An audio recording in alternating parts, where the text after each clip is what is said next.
The month of Tishrei contains many holidays. In fact, a pun is made. In the Bible, the month of Tishrei is called Chodesh HaShavi'i, the seventh month. The word Shavi'i can also be read Sevaya, the month which is full of holidays. We have Rosh Hashanah, the New Year, the 10 days of repentance, Yom Kippur, the Day of Atonement, Sukkot, the holiday of the Tabernacle, Shmini Atzeres, Simchas Torah, the completion of the reading of the Torah, and Shabbos Bereishis, the beginning of the Torah anew. A parable is given of a king who has a son, and he sends his son out into the world to look at the kingdom.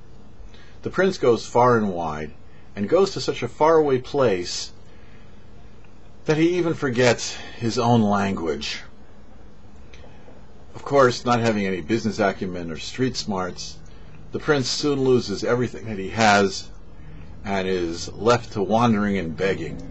He's a little ragamuffin, and one day he comes into the city and he sees that it looks very familiar. And he approaches the palace and he says, "This is my house."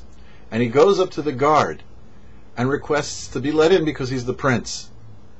But he's forgotten the language. The guard takes one look at this little upstart, gives him a good kick, and sends him into the street. The prince is so frustrated. He doesn't know what to do. All he can do is let out a cry. The cry reaches to the inner chamber of the king, and the king recognizes the cry and says, "That's my son." The king comes down, picks up the son, takes him back into the palace, gives him a hug, and then they have a celebration. And after the celebration is over, the king says, "Let's try doing this again. This time get it right." The parable is such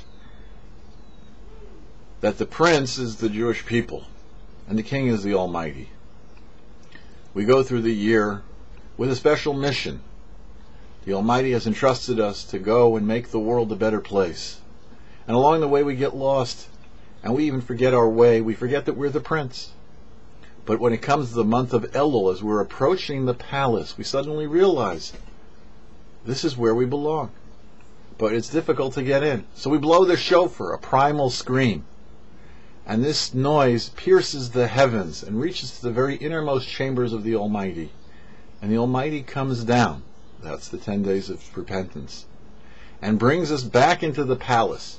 That's the holiday of Yom Kippur, the feast of the fast of atonement. And then afterwards there's a party. That's the celebration of Sukkot and Simchas Torah. But then afterwards we're told, go back out into the world. That's Shabbos Bereishis. So we have what to do this month. We have to get back into the palace. We have to get on the good track again and get ready for another happy and healthy, sweet New Year. For the YouParsha, I'm Herschel Finman.